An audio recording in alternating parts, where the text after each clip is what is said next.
Alrighty, and welcome back to another episode of the Comics One World podcast. As always, I am your co-host, Orion Scott Comics, aka Mateo. And like in every other episode, I am accompanied by Well, it's different this time because I've abandoned the Woody That's true. persona. It is dead and gone. R.I.P. So I'm just gonna go by my actual name, Frankie. Um, I mainly did that because I just kind of Woody was. I did. I started up on Twitch, and I kind of just don't want to do Twitch anymore. It's nothing. I actually had like some of my favorite memories on Twitch, but video games.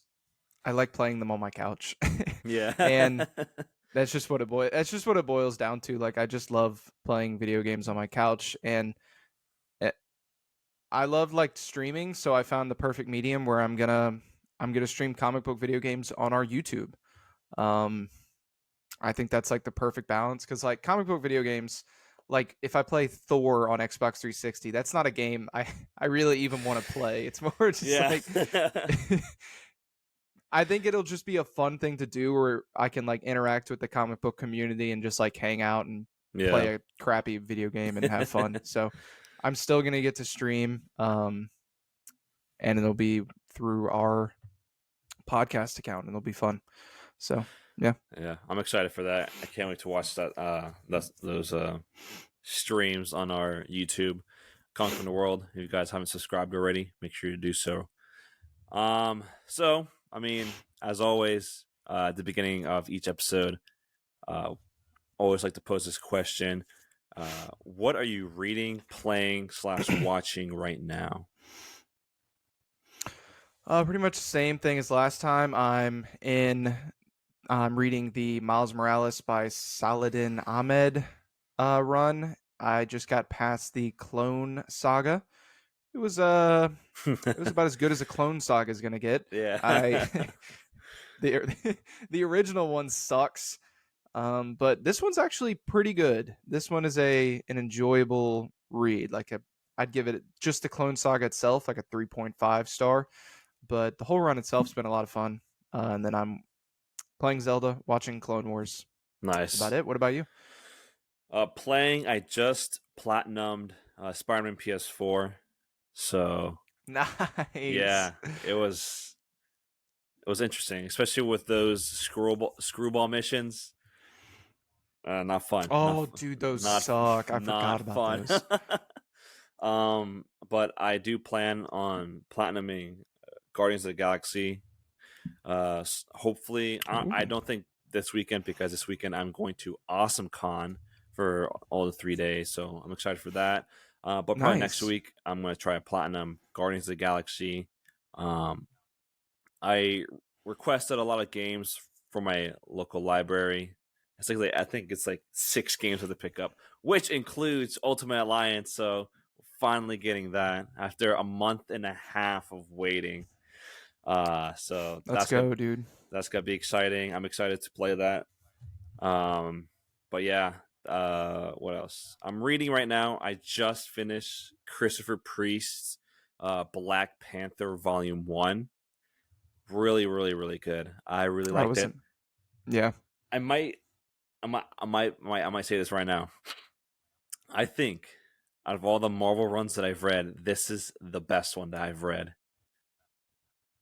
Best Marvel run you've ever read? Yeah. Best Marvel, not best Marvel comic, but the best Marvel run that I've ever read so far. I think it's really, really cool, and I really like Black Panther in this, and like just like the whole plot of it. I'm not gonna give anything away because I thought it was really interesting, and like the way they did it was really, really, really good. But so far, as of right now, best run that I've read. Yeah. All right. I'm not really watching anything. I just started watching Earth's Mightiest Heroes Avengers yesterday. Yes. Started watching it. Tried not so hard not to sleep through it. I'm just kidding. Honestly, the beginning episodes are the worst by far. You have like the first 2, which is them coming together as a team, and then you have a bunch of origin stories, and it's the worst part of the show. but I'm excited to watch them. I just finished Spectacular Spider-Man. I hate how it just ends the way it ends, and we're not getting like a continuation of it or whatever. But Earth Mightiest Heroes, watching that right now. You'll enjoy it. You'll enjoy it. It's amazing. It's so Or, good. yeah, I heard a lot of good things about it, so I'm excited to watch the whole series. So, this past week we had a loss in the comic book community, which is a fairly big one, if I say so myself, and that's John Romita Sr. You guys might know him from being the artist for the Spider-Man run, and he also co-created Mary Jane Watson. So I think he co-created two other characters. I just forget what they were at the top of my head, but he did pass away earlier this week at the age of 89. So rest in peace, legend, John Romita Sr. Yeah. I kind of want to start off by this question in regards of him and his artwork and the legacy that will carry on. Is if you do remember where you first saw his artwork, where was it? That's a good question. I definitely had seen it before. I guess I just didn't know like who it was. But I guess the first time I remember seeing it and kind of like knowing that was John Romita Sr. and stuff like that, because I think everyone's like seen his art and probably didn't know it was him because he's just so iconic and has some of the most iconic Spider-Man art ever. But the first time I recognized it was him was the Amazing Spider-Man 100 cover with all the different faces. It's like a black cover with Spider-Man crawling. It's all the different faces. Because Ultimate Spider-Man did a homage to that cover, and then somehow, some way, because I was reading Ultimate Spider-Man, I saw the original, and I found out it was him. I just remember that cover. I've always loved that cover. That's one I really want to own one day. Amazing Spider-Man 100. But that was the first time I like kind of found out who he was. Yeah. What about you? I would say it's like about 4 years ago. I was reading the Amazing Spider-Man omnibus by Stan Lee and Steve Ditko, and I really liked the first volume of it, and so I decided to read more Spider-Man, and that's where John Romita Sr. kind of took over as the artist for Spider-Man. And as much as I love Steve Ditko's art on Spider-Man as well, John Romita Sr.'s artwork for Spider-Man kind of just like resonated with me more because when I was a kid, I used to have like a lot of like Spider-Man like action figures and stuff like that. And besides, the Tobey Maguire Spider-Man action figures that I had like the basic comic book figures, and they're all just like reminiscent of John Romita Sr.'s design essentially. So I guess technically speaking, when I was a kid and had those action figures, that was like when I first knew like of his artwork and style, but I didn't know it was of John Romita Sr.'s. But yeah. Yeah, I think there's probably a ton of people that know his artwork but just don't know who he is because his artwork is that legendary. Like just the covers, all kinds of different, the shot that Amazing Spider-Man 2 took where the suit is in the trash can, like that comes from him. Like yeah, I just think he's that legendary to where people will see it, but they won't know the man who drew it. that's true. A little correction. I said he died at the age of 89. He actually died at the age of 93. Damn. 93. He lived a long life and obviously a life with a lot of, impact in the comic community and in the Spider-Man community as well. Yeah, for sure. I don't know personally of any artwork he did other than Spider-Man. I'm sure. No, I know he did because that's one of the ones I'm going to show off. I know he did a Daredevil cover that I really love. But I don't know too much. I just really know about his Amazing Spider-Man stuff. But yeah, he's a legend. speaking of some of his artwork, we're gonna showcase and just talk about some of our favorite covers that he's made throughout his run on Spider-Man. So the first one, it's Amazing Spider-Man issue 47.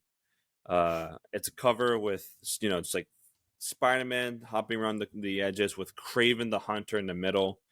I really like this one because I really like Craven. I think he's one of like the best Spider-Man villains. He's up there, and it was also the fact that my dad actually got me that comic book. Oh, really? I have it. I just don't know where. I think it might still be my dad's or just one of my long boxes, but I do have it. So that's a really good cover that I like. Another one that I That's really great. like. It's not really a cover, but it's like a panel within the issue. Is You kind of already touched upon it earlier. Where it's Peter Parker walking away in the rain with the Spider-Man suit in the trash can. That one's Iconic. super, super iconic. We've seen it in Spider-Man 2, Tobey Maguire. Uh, it was pretty. It's pretty. It's not pretty. It's very iconic. It's very, very iconic. And Yeah. then, last but not least, Amazing Spider-Man issue 151. I really like this one because we see Spider-Man, trying to like get out of like this flooding sewer, and the text that says on there says, "Flooding the sewer won't help you, Mister. Only one of us is leaving here alive." So I really like that cover because I just love how like the water looks. Just like the way he drew the water looks really like I guess like it stands out a lot, and Yeah. just like Spider-Man looking menacing, and just like with that text, it just makes him look uh, as like a threat to whoever is at the receiving end of Spider-Man's fury. Yeah. You can't go wrong. I mean, they're all great. Like, we only picked a couple, but there's so many good, not only covers but just art in the Yeah. interiors. But I'm a big cover guy. I love a good comic book cover. So like my favorite art by him though is this piece with Daredevil and Spider-Man. I actually have this framed in my room back home. Um, that's always been like one of my favorite like art comic pieces ever. I just love the moon in the background, and like it's so cool. Um, but as far as like and I don't know what that was for. Like, it wasn't for a comic. I think he just like drew it, and it's awesome. Um, but some of my favorite covers, I love. It's Amazing Spider-Man 135. It's like got Spider-Man in the middle, and then it's like a spider, which is in each individual tiles. It's got like a character, the Mm-hmm. Punisher, and all that. It's just it's really unique. I love stuff like that. And then Amazing Spider-Man 67, another Mysterio cover, probably my second favorite Mysterio cover besides the one with Todd McFarlane where Spider-Man's like in the Yeah. fishbowl. But this is probably my second favorite one, just the giant hands, and you can see like the carnival in the background. I love that one. Um, Amazing Spider-Man 70. This is the one I've been seeing all over Twitter that people are posting, like remembering John Romita Sr. Mm-hmm. It's him on the wall with like the spotlight. That one's really cool. It looks really Uh, cool. I really like that one. the one that I already talked about, Spider-Man, Amazing Spider-Man 100, with all the faces in the background. That's probably my favorite John Romita Sr. cover. I just think I don't know. It just really jumps out at me. It's really, really interesting. And Mm-hmm. then I believe this is the cover from the one where he puts it in the trash can, Amazing Spider-Man 50, where it's like Yeah. Peter Parker walking, Spider-Man no more. And I think that one is also the first appearance of the Kingpin, if I'm not mistaken. So I think he did also co-create Kingpin. oh, really? I didn't know that. I think so, if memory serves me correctly. But yeah, really good artwork. He never missed. He never missed. We let him Yeah, cook, and it paid off.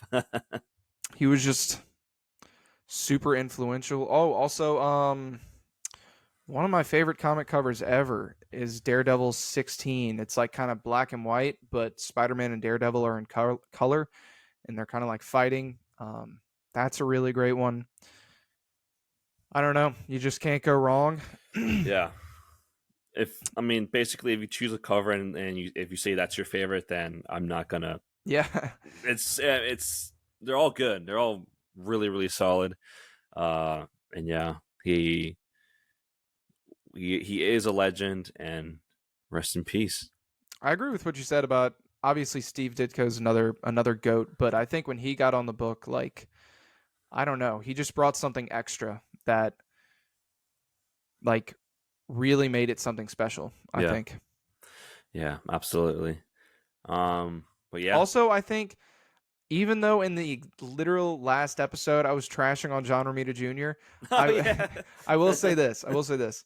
First of all, I think it is like so awesome that there's a father and son both in the comic book yeah, industry. They've both done Amazing Spider-Man. I think that is like the coolest thing ever. Also, when John Romita Jr. originally did Amazing Spider-Man, I liked his art. His art was good back then yeah, on that first run.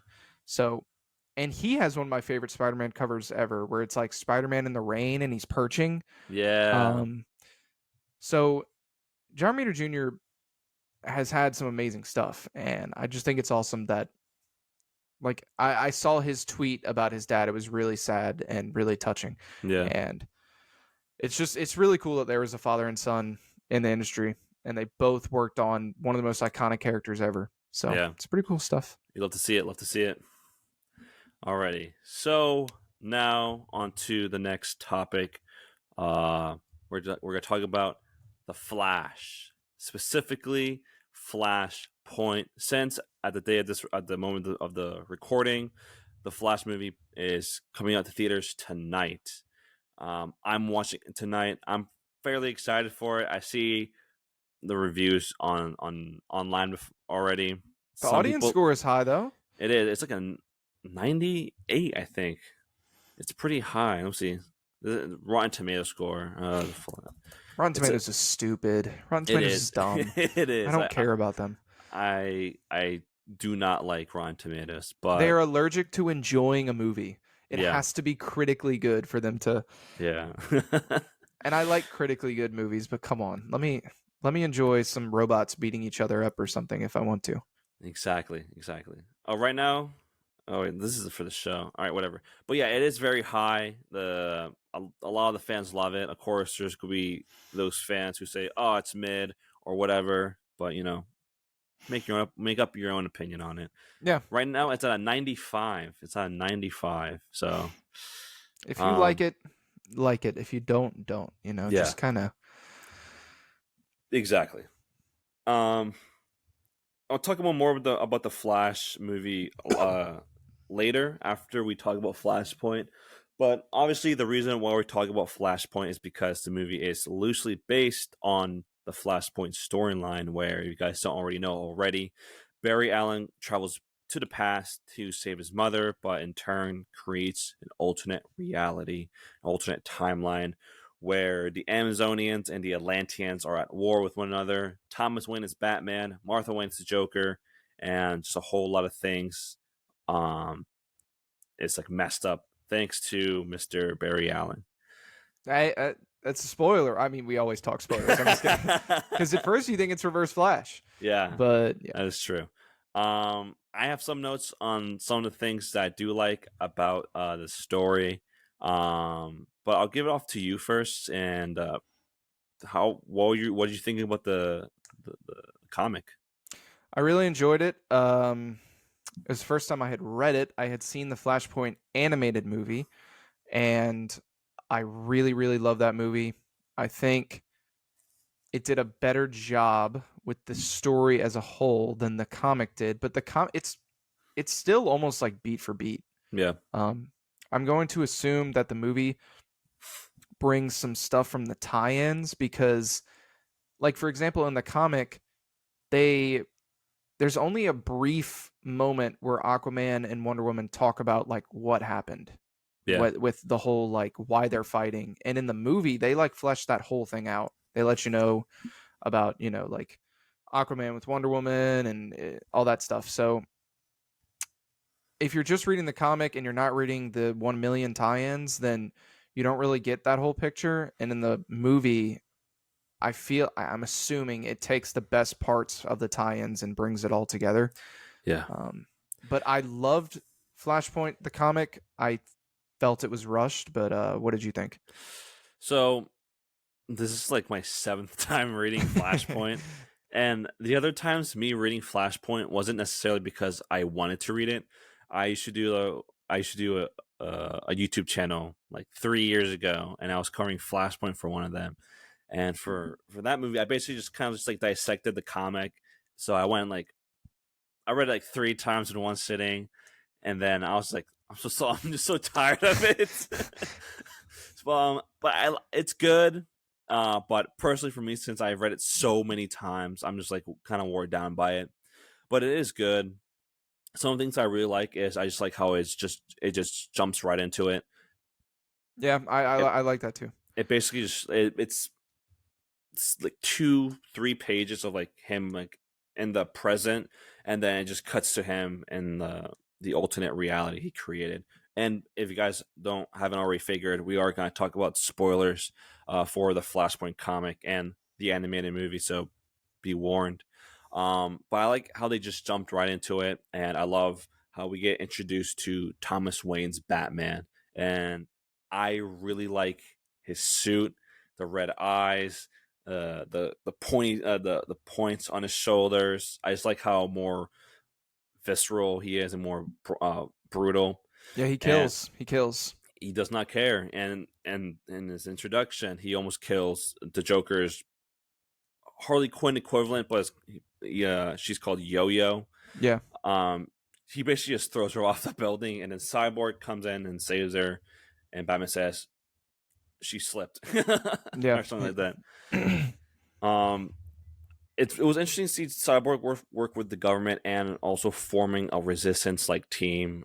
We see some characters like Abin Sur, he's the Green Lantern instead of Hal Jordan. We see the Shazam family, who in this universe kind of just like when they say Shazam, they all form into one Shazam. And with that Shazam, you can see like scars on his face. He seemed like he was a whole different person than any of the kids too. Like he was his own entity. Yeah, definitely. I mean, you can feel that when like I think it was issue 4 or 5 where you get a lot of like the dynamics between like the kids, and then when they Shazam, the character is like more like brooding. It's more serious, almost completely different.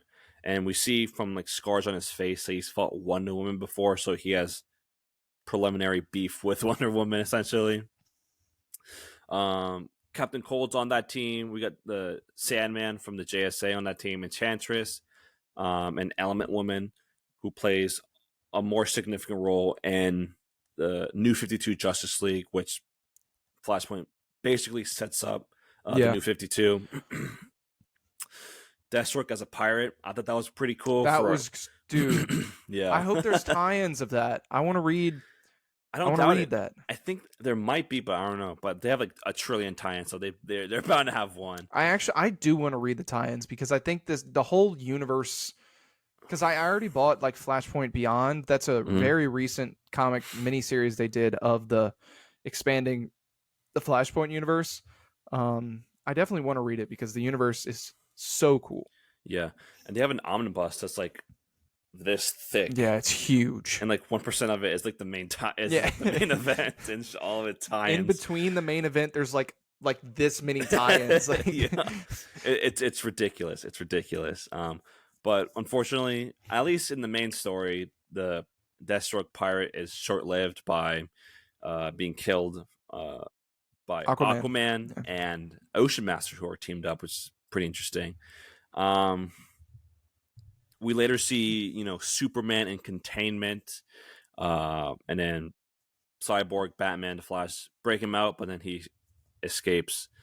Because he's that's one of my favorite aspects. Because in this case, the rocket didn't land with Ma and Pa Kent; it landed in Metropolis. So the government took him, and they've either been experimenting on him or just trying to, because he hasn't ever seen the sun, so he's like Yeah. frail. He's like Captain America in the first movie. Yeah. Essentially, yeah. He's kind of like, yeah, he's kind of like a sissy. And he just like ditches them. And then they get like, ambushed by like the military, whatnot. And one thing that I really liked throughout the comic, and I don't know if this was the same thing for the animated movie, but every so often Barry's mind like splinters, and like yeah, it was the same. Yeah, yeah. different realities are starting to fuse with one another, and like we see different like aspects of those different realities play out throughout the series. Yeah, because he's like forgetting his reality, his like Yeah. the original reality, and his memories are being replaced. Mhm. And that's why he's like, we have to hurry or else I'm just gonna forget everything. Exactly. Next, it's kind of like the concluding battle. Amazons versus Atlanteans versus like the Resistance, essentially. R.I.P. Billy gets killed by Wonder Woman by a sword through the back. R.I.P. I like it how issue 4 ends with like the Reverse Flash saying, "Look what you've done." Yeah. And in the next issue, we start off by like basically the Reverse Flash explaining everything. And I know in the anime movie it's like the same thing, but one thing that always sticks out to me is in the anime movie where he says, "It was me, Barry." It was me, Barry. And then like all these like memes, it's just like that revolve around like that scene with like, "It was me, Barry." Yeah, I love that part. I mean, dude, that whole, it's so good in the comic. I just feel like this whole comic was rushed. I mean, maybe that's because it's not rushed including the 5 billion tie-ins, but if you're just reading this, it goes by too fast. It's quick. It's very quick. But yeah, I always liked that "it was me, Barry." And this is different from the anime movie, but in the comic, the Flash gets stabbed through the back by a sword via Thomas Wayne Batman, but in the movie he gets shot in the head. Yeah, I think it's better. Yeah, I think it's so cooler. much better. I think it's so much better. I do think him getting stabbed with a trident is really cool, though. It's Yeah. like, I think they're both pretty awesome. Like, you just see like getting stabbed in the back. Like they're both pretty cool. Yeah. I love how Barry's like, he's like, you killed him, dude. Like, what the hell? Yeah. Like, You're like, yeah, I did. And then like everything gets the world saved, quote unquote. Barry rushes back to stop his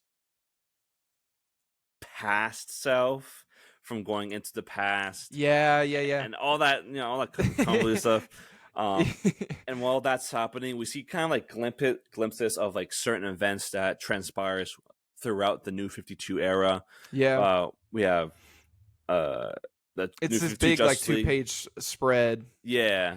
And we have like Trinity War, Forever Evil, the new Superman with his nice little turtleneck, all that stuff. And I think that this has like one of like the best endings of a comic book, at least. Dude, the ending is so it's great. Good. And if you guys don't already know, spoilers again, but Thomas Wayne basically writes a letter to Bruce, and then Flash brings it back to Bruce, and he reads it.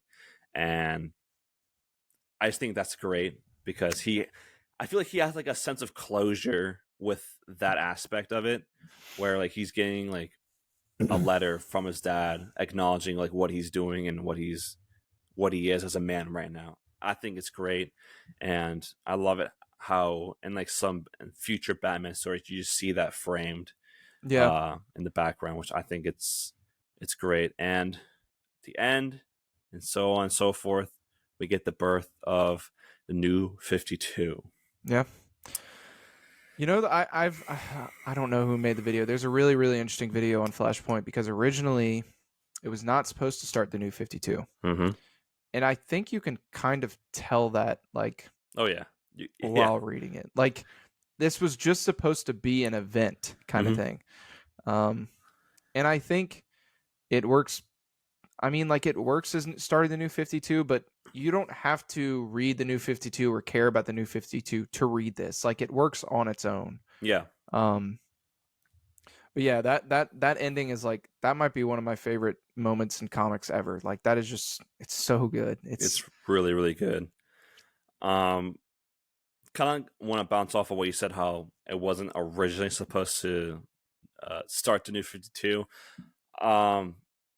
I saw the same. I think I know what video you're talking about, but I saw the same video, and when I first read it before watching that video, and then rereading it after watching the video, it's night and day. yeah, Like, it's you can really tell, because I think at the time DC was struggling with like having new readers be introduced to this universe, because they're on like issue 600, 700, 450, or whatever. It was very difficult to jump on DC at that point, and they were kind of struggling. So as they were doing Flashpoint, they decided, let's just do like a yeah, complete wipe of basically everything. They wiped everything from continuity, and then they started for the New 52, which was basically just made for new readers to jump into comics. yeah. It's just the start of like a whole new continuity, whole new universe. Yeah, I mean, you didn't really need to know anything before yeah, that, nothing. essentially. Yeah, nothing from the past was referenced. I mean, Marvel's kind of almost doing it again right now. Marvel's restarting the Ultimate Universe. Mm-hmm. Yeah, They're bringing it back. I think these companies are always going to do something like this. It's some like it's yeah, and I don't mind it. Like I think a refresh, a restart is really it's really great and can bring a lot of good ideas. I know a lot of people are stuck in their old ways and they hate it, but yeah, I mean the New 52 I think brought some of the best DC comics ever. yeah.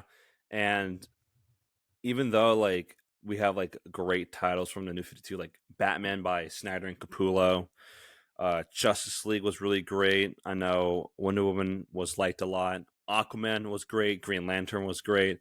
Um, it faced a lot of controversy too, and a lot of backlash. One thing that always sticks out to mind is like when I think when they first start out, at least in Justice League, they at that point in time, all of like the heroes has been around for 5 years, Yeah. That's something true. like that. Yeah, they had been. Yeah, I'm pretty sure that's true. And I think in Batman #1, and for that, the Simon Capullo, uh, I think at that point, Batman's on his third Robin. So a lot of people didn't like how, of all like the iconic and memorable and important events that happens in Batman's like history, has been like compressed into like 5 years, or like in that short amount of time, and like going through all those Robins, and like that time span was an issue with a lot of people. Um, a lot of people didn't like uh, the new stories being told. I know a lot of people didn't like Nightwing. Uh, Superman wasn't good. I didn't like it at all. I hated it. It Yeah, wasn't good. there's always going to be controversy with reboots or restarts, anything like that. There was controversy with the Ultimate Universe. There Yeah, still is, really. I mean, there's always going to be, but I think at least for me, the pros outweigh the cons, and I like seeing new stories told and brand new things. And yeah. I mean, it worked for their purpose of introducing new readers, because I was when I got into comics, it was like 2 years after they did like the New 52. It was in 2013, and the first comic book I read from them from DC was Batman Hush and Superman Unchained. Uh, and then like I started reading the New 52 Batman, and then I just kind of just been doing like New 52 stuff. So it works as an entry point, because I wasn't like overly confused of needing to know like who these characters are, what's their yeah, story or whatever.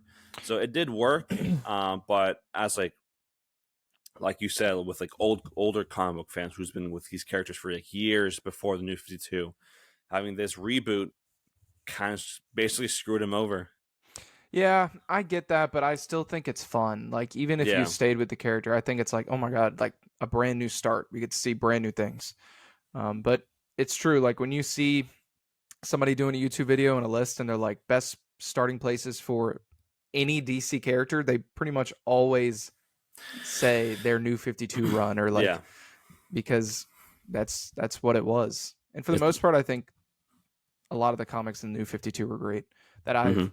either know of or have read. So Especially the Justice League comic. I really like Justice League. I think that's my most read comic book run.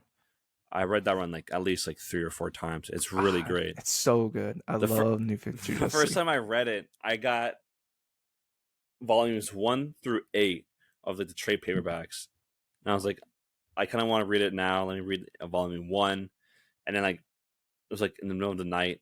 I just finished volume 8, and I was like, I just read the whole thing in essentially one sitting. It was really, really good. Forever Evil, really liked. That was really cool. I love that story. Um, Dark Side War was cool. I think I have the entirety of Dark Side War in single issues right now. Really? That's cool. Yeah, because I don't know. I really liked it back then. So I was like, let me just collect. I think issues 38 to 42, I think, or whatever, however long the event lasted, and I got those. So it's a really good run. We get introduced to a lot of cool characters, a lot of great plot twists, especially for setting up Forever Evil was really cool. Yeah. We get Jessica Cruz Green Lantern introduced in this run. I think we also get Simon Bass introduced in this run or in like a tie-in run to something. Uh, I think I'm not completely sure. Don't remember. Don't But know. it's great. It is great. Um, but yeah. Uh, overall, Flashpoint. What did you think about it? Um, I think if you want to watch or read Flashpoint, I'd watch the animated movie. I think it is a much more fleshed out story. The comic itself is great. It's amazing.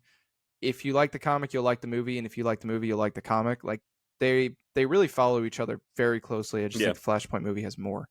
Um, but I loved it. I mean, it's definitely my favorite DC event I've ever read. Although I've read two. I read Crisis on Infinite Earths, and I've read this. But I don't know. Just seeing a whole. I'm a sucker for just anything like that, where it's like a whole new universe. Like seeing Bruce Wayne's father as Batman, and he's just even more violent, is just an automatic win. It's an Yeah. automatic. So I'd give it a. I'd give it a 4.5 out of 5. Like, Okay. I think it doesn't get the full 5. Like the movie would be a 5 because this feels rushed. Like, Yeah. especially the ending with Reverse Flash. Just you don't see him till the final issue of the main Yeah. series, and then he quickly explains everything and then quickly dies. Yeah. it's it's definitely rushed, but besides that, it's awesome. Yeah. Um, I'm trying to keep my bias aside with the fact that I've read this so many times. Call back to like the first time you read it. What were your feelings then? First time I read it, I really liked it. It's a really solid story, a really solid premise, but given the fact that it was rushed and was basically served at the last minute to be the catalyst of the New 52 and starting that whole new universe, that's kind of where it falls off a little bit.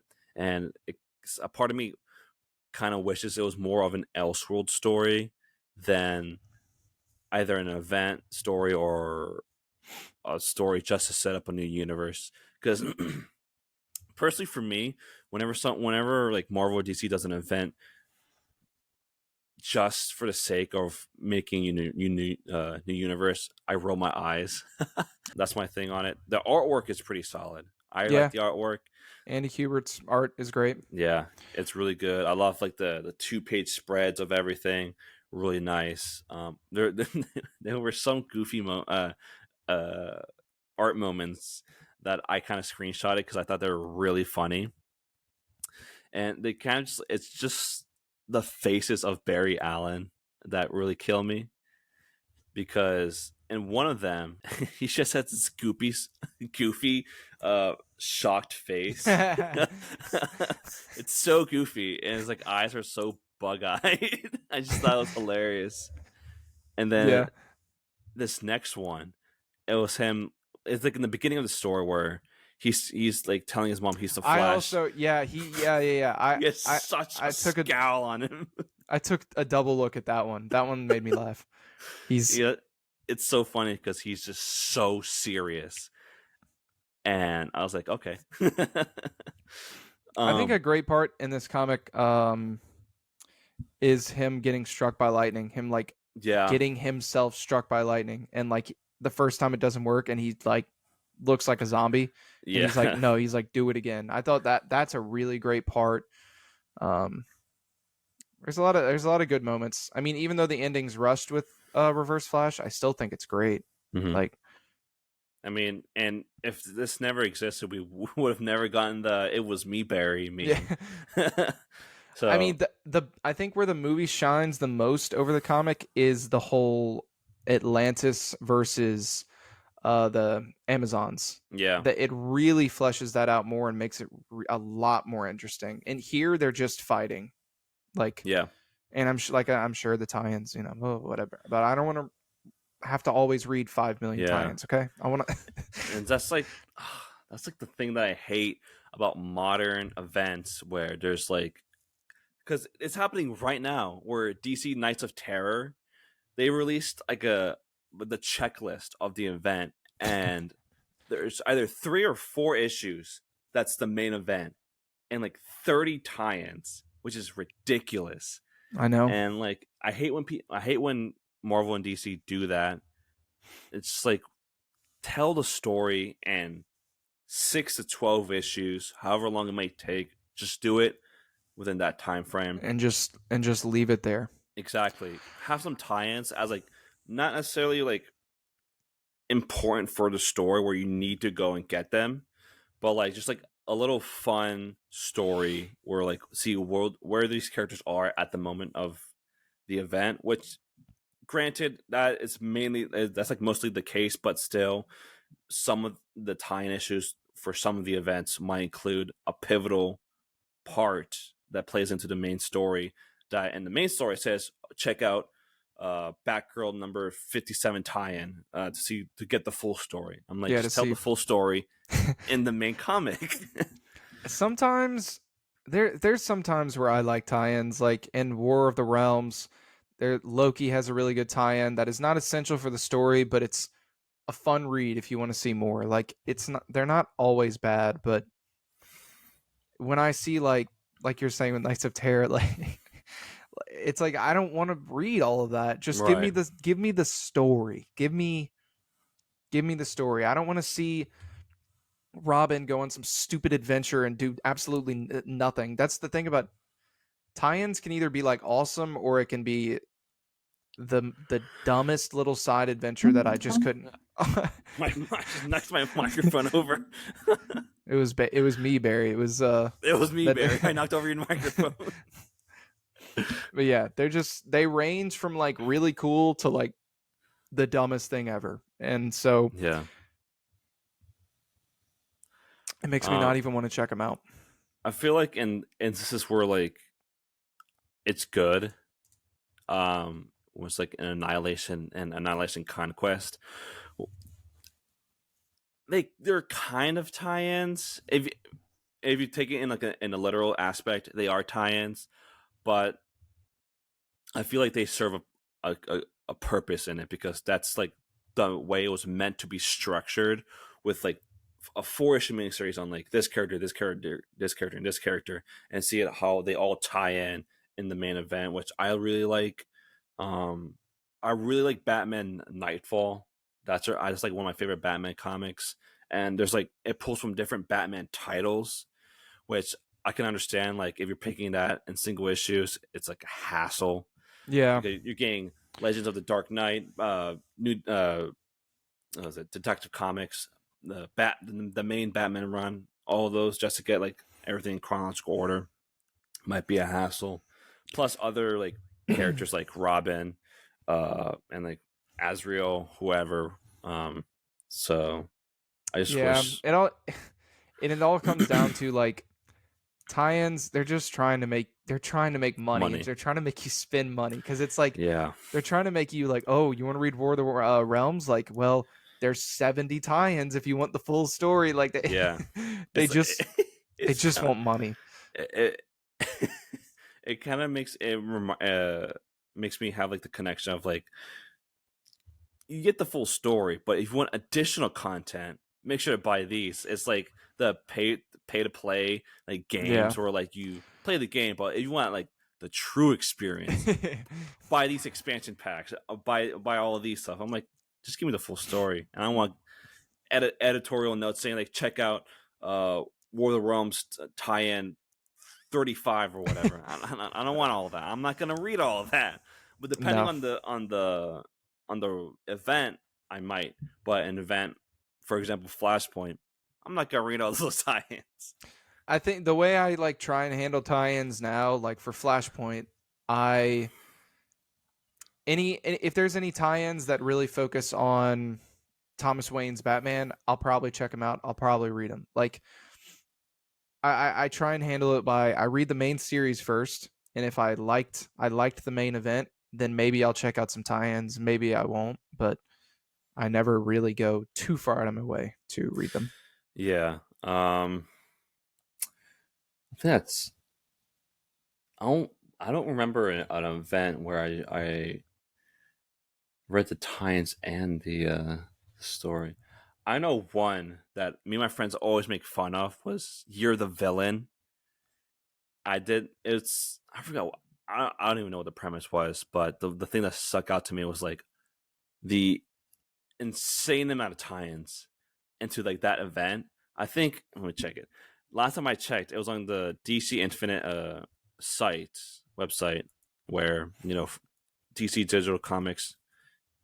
That's why I read my DC stuff. So you guys want to read DC Comics for half the price of getting them physically? Make sure to check out DC Universe Infinite. I mean, Night Terrors, like you said, has a billion. Yeah. Let's see here, because I know last time I checked, You're the Villain had like I'm not joking, like 80 tie-ins. Okay, here it is. So Road to You're the Villain, 31 comics. The core storyline, it's 9 comics. And then there's a tie-in called The Offer, which is 22 comic books. Dark Gifts, same thing, tie-in, 25. Infected, 23. Evil Unleashed, 26. It's like Tomb Rising, 25. Oh my god. Hostile Takeover, 20. And yeah. So it's like 100 tie-ins. But like I don't know. Just like stick with like what they did before. Core storyline. If you want to read something just for fun, do that. But yeah. But yeah, Flashpoint comic, it's great. I really enjoyed it. It's definitely a fun read. Like if you're a Flash fan, I recommend it. Yeah. If you're just a fan of DC and Elseworld stories, because that's basically what this is, definitely check it out. It's really fun, and definitely watch the movie. I think. Yeah, definitely. You said you gave it a 4.5 out of 5. The comic I give a 4.5, 4.5. Comic, What are you gonna give it? I'll give it a 3.5 out of 5. 3.5, really? Okay. 3.5 out of 5. Okay. Yeah, I don't know. When I was rereading it, I'm like, I was like, oh no. But yeah, I'll give it a 3.5 out of 5. Not, it's good. Just not my thing anymore. Okay, that's fair. All right. So we've talked about the Flashpoint storyline event. Now, let's talk about the movie who's taking inspiration from Flashpoint, and that is the Flash movie that's coming out tonight, June 15th. I'm excited for this movie, even though I've seen reactions to it. People saying it's great. People are saying that's okay. Whatever. It's Twitter people, so who cares? um, but I'm excited for it mainly because of how General Zod's in it again. Michael Keaton's in it. Ben Affleck's in it. I wonder if like both of them are gonna interact in it. That'd be really cool. I'm excited to see that. Was it? It's gonna be. I hear a lot of people saying that Ezra Miller's performance was really, really good in this. Maybe. So I don't know. I don't know. I did hear a lot of people saying that, regardless of like all the controversies surrounding Ezra Miller. I don't know if you heard, but one of like the people who was working on it said the movie was so good that you'll forget Ezra Miller's crimes. I don't know. The like press from this movie is unlike anything that I've ever seen. I don't even truly understand it. Yeah. You've got Tom Cruise and Stephen Hawking making tweets. Like I don't know what's going on. What was it? Stephen King. Oh my God, yeah, Stephen King. Stephen King. I always get them mixed up. I just like I don't know. The press has just been insane. Yeah. For a movie that I don't know. It seems kind of cool, I guess. I've just never been that excited for it. I don't care about Michael Keaton's Batman. I don't like that movie. I don't like that movie. No, come on. I don't like that movie. It's not good. Oh, you're killing me. The only good thing about it is Gotham is kind of cool. Cool. The look of Gotham is cool. But I don't like his Batman. I don't like Jack Nicholson's Joker. I don't really like anything from that movie. I'm excited to see Zod back.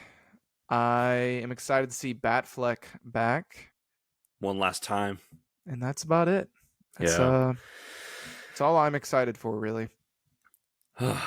So after hearing the slander for Batman 89,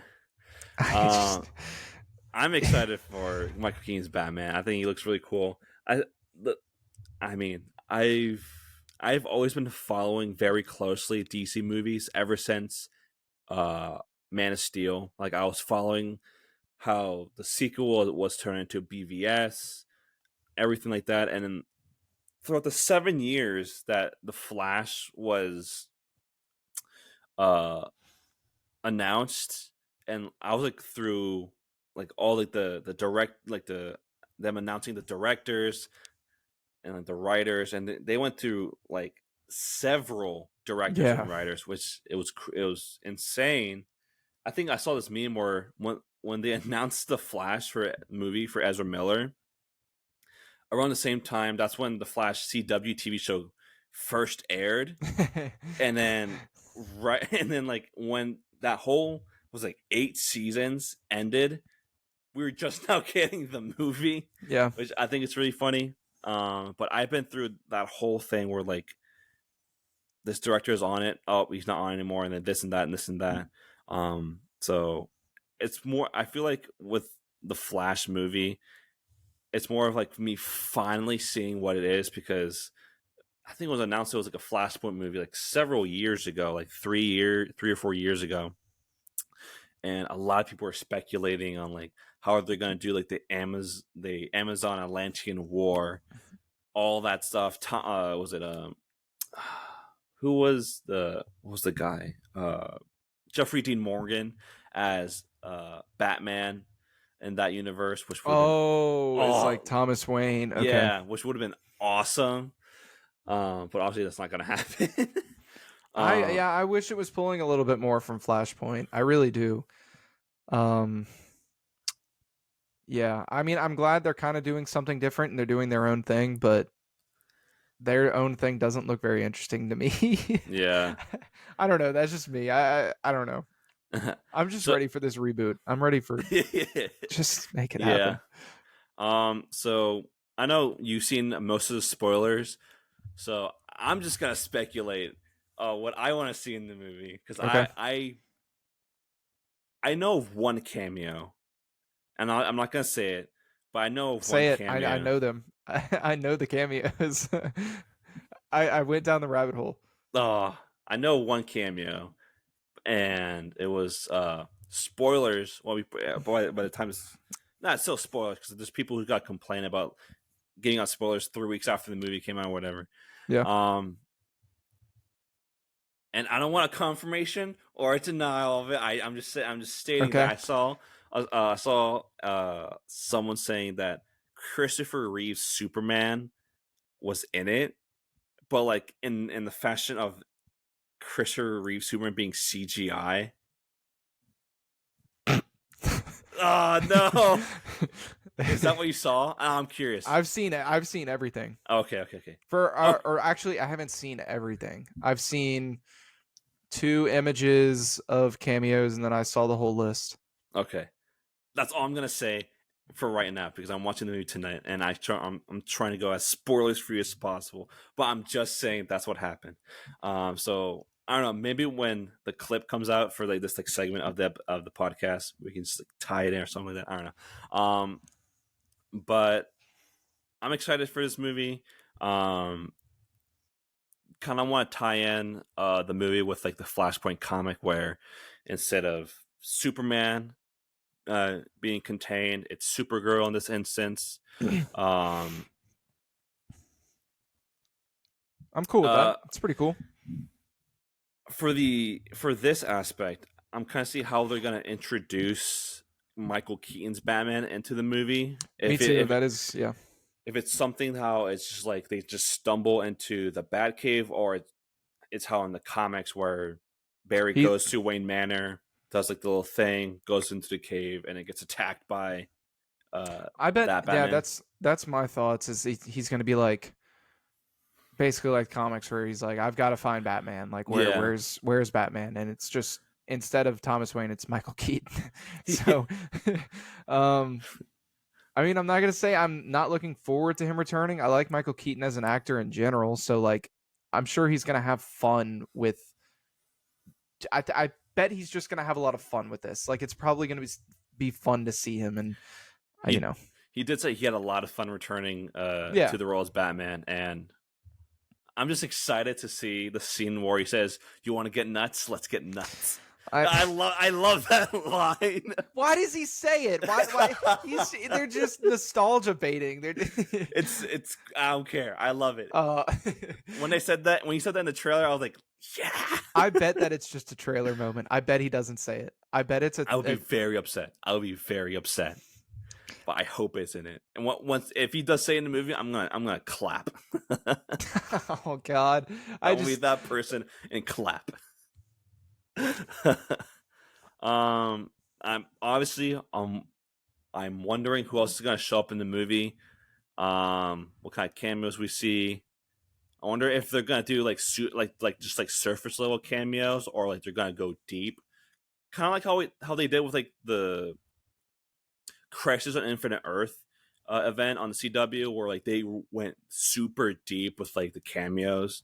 I think they pulled the actors from the canceled Birds of Prey show. I know they'd probably Kevin Conroy in it. Rest in peace. So I wonder if they're going deep with the cameo or just like kind of like surface level. I won't spoil, but all I'll say is that's what I've been seeing. Like the cameras.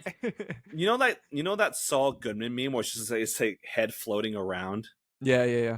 Everyone's saying like that's all catch like the cameos in the Flash movie looks like this. It's like the Saul. It's not even just because I've seen some of that, but it's not even just that. I just think they had such potential. Like it's DC. They could have done. Yeah. There's one that that like should be cool, but it just feels like they could have done way better. Yeah. But although like that's just a small part of the movie. Like if the movie's good, then it doesn't really matter too much. Like the cameos are fun, but I'd rather a good movie. Yeah. And obviously I'm very excited for the movie, mainly because I've been waiting 7 years for this movie to come out. True. And seeing the whole debacle with like getting a director, getting a writer, everything that's going on with Ezra Miller. I'm excited for the movie, and it's just like a little connection I like to make, where in the case of the movie, it's the same exact thing for Flashpoint in the sense of them making the movie, them making Flashpoint, and then throughout in some was it within the process of making both Flashpoint, the comic, and the movie, they decided that this is going to reset the universe. So yeah, very, they're taking the adaptation very literally in this sense. They are, yeah. They are literally doing what they did with the Flashpoint comic. Yeah. So at least you can't say this isn't a faithful adaptation to the comic, because it goes couldn't be more faithful. It couldn't be more faithful with rebooting the universe. But best part of Keaton's Batman movie is the soundtrack. I will say that. Oh yeah. Best part. Although I call it the Lego Batman theme because that's when I first heard it, and it will always be the Lego Batman theme for me. Yeah. But I'm excited to hear that theme again. I'm excited. Yeah, I'm excited for that.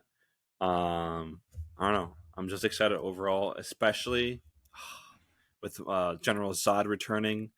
I'm very excited for that. Someone else I'm very, very, very excited to see again is Faora from Man of Steel. Yeah, I thought she was such a highlight in Man of Steel. It was such a great performance. And I think whenever they announced one of the 8 announcements for a Supergirl movie, I always hoped that Faora would somehow be like the villain.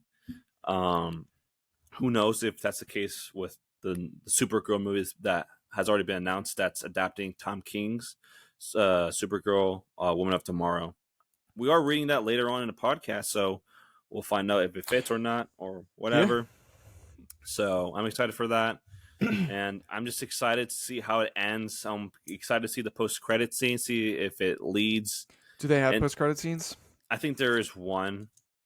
I know up until recently they've started showing like the actual ending and like the post-credit scene. But I'm excited to see how it ends off. I don't know. I hear a lot of people saying it's like a really good send-off to DC EU. And then... Well, there's probably not any Henry Cavill, so I don't believe you. Yeah, that's true. But yeah, I'm excited for it. They send off everyone but Henry. They just do like a headless version of him. Yeah. Just like his torso. Well, I'm excited for it. I'm seeing it tonight. Very excited. I'm one of my friends. What I'm not excited for is one of my friends. Whenever we go to a movie and there's any kind of like female on the screen, he would start barking. I went to go see Spider-Verse again, and I told one of my friends that, and when Spider-Man first popped up, he was like, "Oh." Yeah. I was like, "Oh God, she's 15." Yeah. Was it same thing happened when I saw Fast X? He started barking at the when the actress who played Ratcatcher appears in the movie. I don't know. Oh wait, I know who that actress is. I think. Yeah, she appears in the movie, and then he started going like, "Oh, oh, oh." So I'm just waiting for him to do the same thing with Supergirl. So I'm just gonna be like telling him to shut up the entire time, but it's gonna be fun. I'm excited for it. I don't think the theater's full because we're seeing it pretty late. But I'm excited. I'm very interested in how they send out the DCEU because me personally, I love the DCEU even with all its faults. Such as the first Suicide Squad movie, Wonder Woman 1984. I liked Birds of Prey. It's just like the ending just really killed the movie for me.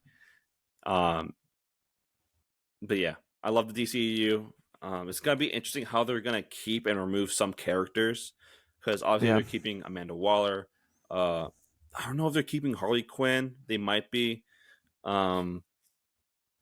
Well, I feel like they are because Harley Quinn was in the Suicide Squad by James Gunn. So, I'm also curious to see how Aquaman 2 plays into like this whole universe reset thing. It's all very weird. Yeah, but I did hear that the movie isn't really that affected by it because it's always been like detached from like being interconnected with like the rest of like the continuity. So I'm interested to see how that plays out. Same thing with Blue Beetle, because I think James Gunn said that Blue Beetle is the first DCU character being introduced, and Superman's the first DCEU, not a DCU movie being made. So I'm excited for that, and as upset as I am with Henry Cavill leaving and not returning as Superman, I am hopeful for whatever James Gunn is bringing to the table. He praised the movie, so I don't know if it's just for like marketing or it's just like since he's like the new head of DC, who knows? But I'm excited for it and see how it plays into the new universe of DC Comics in live action. All right. Well, with that being said, anything else you want to say before we sign off? No, I see it tomorrow. I think my friend's gonna go with me. So, but I'm excited enough. I'm excited to see just all of it. I don't know. There's nothing. I'm not like that excited for it, but I don't know. I don't really have any words. I'm just gonna go see it. I'm just gonna. I hope I am pleasantly surprised. Yeah, me too. I think I'll at least have fun with it. Like I'll at least probably have a good time. Yeah, definitely. I'm hoping it's not bad. That's all I'm worried about. I know the CGI is bad in this movie, especially in the third act.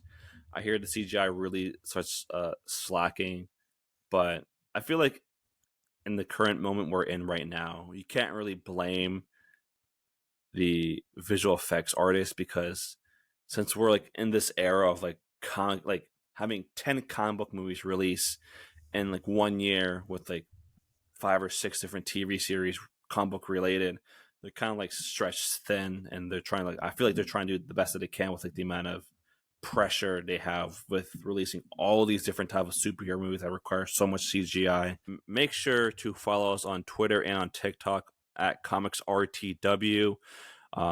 We'll be posting a lot of information about our upcoming episodes, whenever our episodes are released, and just our general interaction with like the comic book community and stuff like that. Definitely check us out or just check out in general League of Comic Geeks. It's a really good website, a really good resource for collecting your comics, cataloging your comics, getting comic book news,